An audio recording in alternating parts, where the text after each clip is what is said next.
Ulfaadhaa galatoomas hin jedhaa. Uummanni Oromoo, deeggartoonni waraana bilisummaa Oromoo, wirtuun lafee dugdaa keenya konfiraansii guddaa akkasii qabdanii affeerraa nu gootaniif ulfaadhaa galatoomas hin jedhaa. Itti aansuudhaan Irreecha 2022 bacaqii gannaarraa gara booqaa birraatitti baga nagaan taakkitan isin jedhaa. Jaallan as keessa jirtanii fi akkasumas deeggartoonni keenya haalota walxaxaa fi haala hamaa akkaan rakkisaa hedduu keessa dabritanii baga booqaa birraatiin isin geessin jedha. Itti aansuudhaan dhaamsi guddaan an qabulleen hin jiru. Jaaljooteen waan hedduu jedhee jira. Egaa waraana bilisummaa Oromoo kutaalee Oromiyaa guutuu keessatti sadarkaan inni kaleessa irra jiruu fi sadarkaan har'a irra jiru amma samiif dachii gargar fagoodha. Kun firaaf diinaafis ifatti waan mul'achuu jirudha. Kanaaf ammoo waraana bilisummaa Oromoo sadarkaa kanatti ol guddisuu keessatti qoonni deeggartoota waraana bilisummaa Oromoo uummata Oromoo bal'aa ol aanaadha, guddaadha.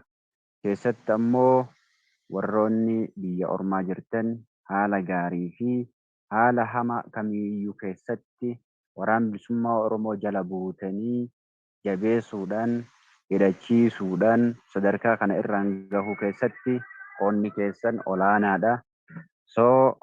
Waraana bilisummaa Oromoo sadarkaa kana biraan geettan, bakka kanaan geettan, sadarkaa inni itti diina dura dhaabbatee lola fuulaa geggeessuu biraan geettan kana xumura gochuun dirqama taati.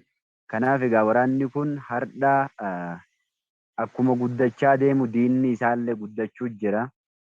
Akkuma inni lolli jijjiiramaa dhufuun gargaarsillee daran cimuudhaa qaba. Yoo kaleessa lola riphee lolaa geggeessu ta'e lola mootummaa godhu jira. Gaafa lola riphee lolaa geggeessu yookaan ammoo lola shororkeessee bahuu ka geggeessu taate har'a dhaabbatee dhukaasu jira. Yeroo dhaabbatee dhukaasu jiru kana keessatti maaltu isa barbaachisa ka jedhu hojii malee nama hundaa ta'uudhaa qabaa jechuudha. Waraanni kun har'a dishqaa hidhatee jira, bireena hidhatee jira, isnaaperii hidhatee jira. Dishqaa fi isnaaperiin inni diinarraa hiike, bireenni inni diinarraa hiike ittiin lolu jiru kun nyaata fedhaa jechuudha. Yoo kaleessa kilaashiif bireena isnaaperaan lolaa turre har'a ammoo dishqaan loluu jirra jechuudha. Inni kun dishqaan kun nyaata barbaada. Nyaata inni barbaadu namni gartee gaafatamummaa ofiif fudhatee rispoonsera nuu ta'ee qabsoo kanan waliin geggeessaaru biyyi kamuu hin jiru jechuudha. Uummata Oromoo rakkataa fi qabaataatu sadarkaa kanarraa nu gahe. Har'as ammoo meeshaan nu qabnu nyaanni inni barbaadu warruma kaleessa gaafatamummaa ofiif fudhatee fi qabsoo hidhannootitti amanu qofaa jechuudha. Isa qofarraa eegaa jechuudha. Namni biraarraa eeggatu hin jiru. Kaan diina isaa irraa hiikkachuu jira. Diina isaa irraa hiikkatee ittiin falmachuu jira. Bakka diina irraa hiikkatee ittiin falmachuu jiru irratti harka keessanis duubaan ofirratti eeguu jira jechuudha. Kanaaf egaa waggoota dabran kana keessatti qoonni isin fudhattan olaanaadha. Dadhabbiin isin dabarsitan kennaan garaagarummaa hin qabu. Dadhabbii qixa kaffallee as geenne wareegama itti baasne lafee itti cabne dhiiga itti dhangalaafne sadarkaa kana irra geenne jechuudha. Taphaanii miti jechuudha iddoo kana turre waraanni bilisummaa Oromoo. Jaallan qaqqaalii hedduu itti dhabnee bakka kana geenne jechuudha. Hayyoota beektota hedduu itti dhabnee bakka kana geenne jechuudha. Har'a immoo iddoo kanatti uummanni Oromoo bal'aan itti dararamu jira jechuudha. Qabsoon kun qabsoon bilisiginna yookaan badhaadhina ofiin jedhan faana mootummaa shiftaa kana waliin waggoota 3 as geggeessu jirru kun qabsoo addaati jechuudha. Qabsoo hadhooftuudha jechuudha. Qabsoo hadhooftuu qabsoo akkaan uummata Oromootitti illee yeroon akka yeroo har'aa itti hadhaa'e yeroon akka yeroo hadhaatti uummanni Oromoo dararame buqqa'ee weerarame hin jiru jechuudha. Har'a waraana bilisummaa Oromoof uummanni Oromoo bal'aanis qabsoo qixa geggeessu jira jechuun ni danda'ama jechuudha. Uummanni kun bahee barandaa irratti buluu jira jechuudha. Diida buluu jira jechuudha. Muka jala buluu jira jechuudha. Hunda isaa manarraa gubanii diriirfatee ala buluu jira jechuudha. Qabsoo addaa tana qabsoo hadhooftuu tana keessaa bahuudhaaf aarsaa hadhaa akkasii kaffaluun barbaachisaadha jechuudha. aarsaa hadhaa akkasii nurraa fedhaa jechuudha. Aarsaa hadhaa nu gaafatu yoo sodaanne hadhaa gabrummaa kana caalutu nu gaddeemu jira jechuudha. Hadhaa gabrummaa nu gaddeemu jiru kana ofirraa buqqisuudhaaf ammoo aarsaa hadhaa kana dhandhamannee baannee hadhaa kana ofirraa buqqisuutu fala ta'aa jechuudha. Kanaaf jajjabaattanii sadarkaa kanarraan nu geessanii jirtu. Sadarkaa xumuraa irra geennee jirra. Uummanni keenyallee egaa aarsaa fedhe haa kaffaluu iyyuu sodaa tokkollee akka hin qabne irreecha guyyaa har'aa kun eenyuttuu mul'isaa jechuudha.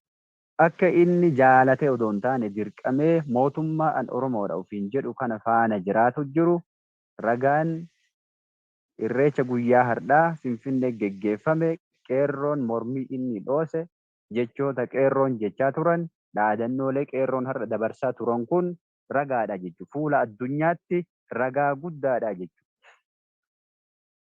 Kanaaf gaa addunyaanis nama jabaatee fi nama humna qabu bira dhaabbatti waan ta'eef addunyaan gaa teennee boo'uudhaaf teennee harka jala qabachuudhaaf wanni mul'atu wanni nuuf dhufu tokkollee hin jiru.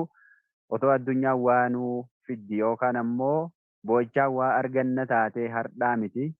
Asiin dura gaa addunyaanis fala nuu gooti ture.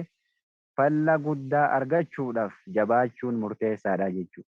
Bilisummaan teennee nuun dhufu boonnee hin argannu.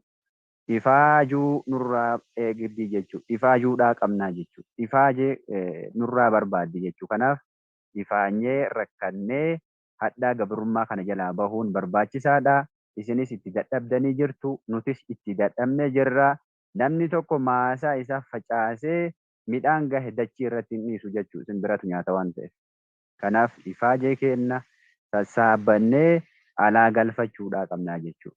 Nutis aarsaa itti kaffalle kana hamma lubbuun jirrutti xumura itti gochuudha. Haalli of duuba nu deebisu, haalli nu dadhabsiisu kamiyyuu hin jiru jechuudha. Jilbiiffatee waraana bilisummaa Oromoo lolee wal lolchiisu jira jechuudha. Har'a bosona loluu keessa gara magaalaa loluu magaalota dhuunfachuu keessa jira jechuudha. Magaalota lolee gandoota irraa baasee buqqisee aana galchuu jira jechuudha. Aanota keessaa baasee godinatti galchuu jira jechuudha. Kanaaf deeggarsi keessan daraan haa cimu, daraan cimaa aga kaleessaa caala deeggarsa isinirraa barbaanna. Waraanni kun dachaa dabaluudha jira. Lollis dachaan dabalaa jira. Guyyatti otoo rasaasni hin dhukaane oolaa hin jiru. Lola dhaabbataa godhutti jirra. Kanaaf gaa jajjabaadha isinin jedha. Egaa dhaamsa gana irra an qabulleen hin jiru. Haalli keessa jirrulleen beektu. Dirree lolaa jirra. Dirree lolaatti ammoo dirqamnee argamuun yaamicha keessan kabajuu fi ulfina keessaniif dhihaannee haga kana ergaa dabarfachuudhaaf dirqamee ulfaadhaa galatoomaa kabajamaa isiniin jedha. Galanni keessan dachaa haa ta'u. Waraanaa bula.